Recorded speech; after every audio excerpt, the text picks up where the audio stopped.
আসসালামু আলাইকুম, welcome to ইয়াসমিনস kitchen. আজ আমি আপনাদের সহজ এবং পুষ্টিগুণে ভরপুর একটা রেসিপি করে দেখাবো, আর সেটা হচ্ছে লাল শাক ভাজি। লাল শাক ভাজি তৈরি করতে আমার যা যা লাগবে তা হচ্ছে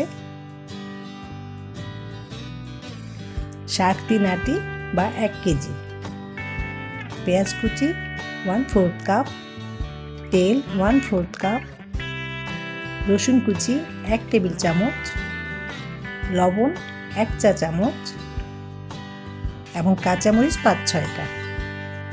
শাক আমি ভালোভাবে বেছে নিয়েছি, তারপর পরিষ্কার করে ধুয়ে নিয়েছি। শাক ডুবো পানি দিয়ে ধুয়েছি, কারণ শাকে প্রচুর মাটি থাকে, এবং শাক ধোয়ার পর একটা নেটের ঝুড়িতে রেখে পানি ঝরিয়ে নিয়েছি। এখন আমি শাকগুলো কেটে নেব।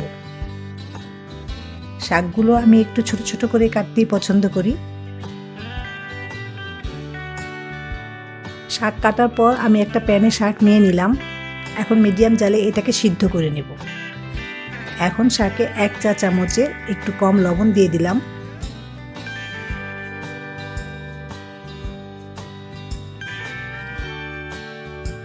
দিয়ে দিচ্ছি 5-6টা কাঁচামরিচ।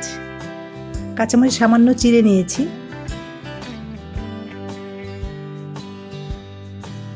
আমি শাক সিদ্ধ করার সময় ঢাকনা দিয়ে ঢাকবো না, এতে শাকের কালার নষ্ট হয়ে যায়।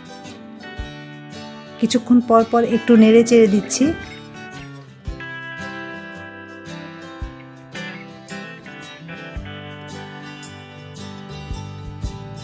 আমার মনে হয় শাকটা সিদ্ধ হয়ে গেছে, একটু চেক করে নিচ্ছি। ডাটা সিদ্ধ হয়ে গেছে, এবার নামিয়ে ফেলবো। এবার একটা প্যানে 1/4 কাপ তেল দিয়ে দিলাম।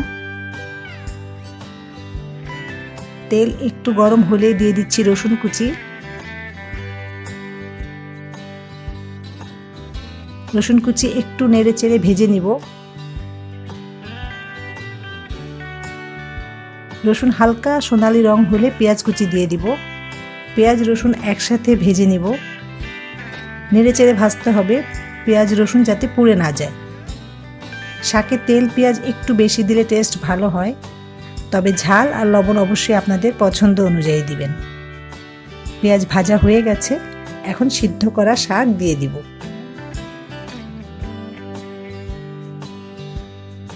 শাক ভালোভাবে নেড়েচেড়ে ভাজি করে নিব। শাক ভাজি এমন হবে যাতে বেশি পানি পানি না থাকে, আবার বেশি শুকিয়ে না যায়। এই পর্যায়ে একটু লবণ চেক করে নেবেন।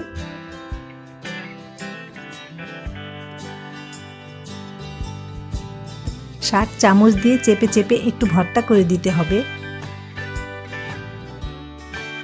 শাকের পানি শুকিয়ে গেছে, অতএব শাক ভাজি হয়ে গেছে। এখন নামিয়ে সার্ভ করে ফেলবো। একটু সাজিয়ে দিলাম। গরম ভাতের সাথে এমন এক বাটি শাক ভাজি আপনার খাবারে পূর্ণতা এনে দিবে। অবশ্যই আমার রেসিপিতে শাক ভাজি ট্রাই করবেন, আশা করি ভালো লাগবে। ভালো লাগলে একটা লাইক দিবেন এবং আমার চ্যানেলকে সাবস্ক্রাইব করবেন। ভিডিওটি দেখার জন্য অনেক অনেক ধন্যবাদ। সবাই খুব ভালো থাকবেন। আল্লাহ হাফেজ।